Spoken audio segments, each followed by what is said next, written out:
নমস্কার বন্ধুরা, কেমন আছেন সবাই?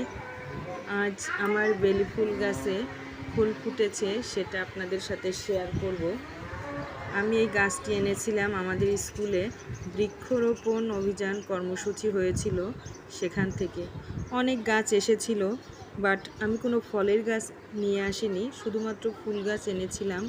অনেক যত্ন করতাম, প্রতিদিন 2 বেলা করে জল দিতাম। এতে ভেবেই নিয়েছিলাম হয়তোবা ফুল ফুটবে না, কিন্তু লাস্টে এসে দেখলাম যে না, এতে কুঁড়ি আসছে। এই যে টগর ফুলের গাছ, এটাতেও কুঁড়ি এসেছে এবং এই গাছে 1-2টা করে ফুল ফোটে, যা দিয়ে আমি প্রতিদিন পূজা দিই।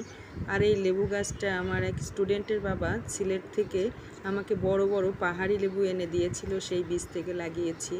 এটা আমাদের ছাদের করমচা গাছ, দেখেন সুন্দর সুন্দর করমচা হয়েছে এবং আরও হচ্ছে। দেখতে অনেক সুন্দর লাগে। সবাই ভালো থাকবেন।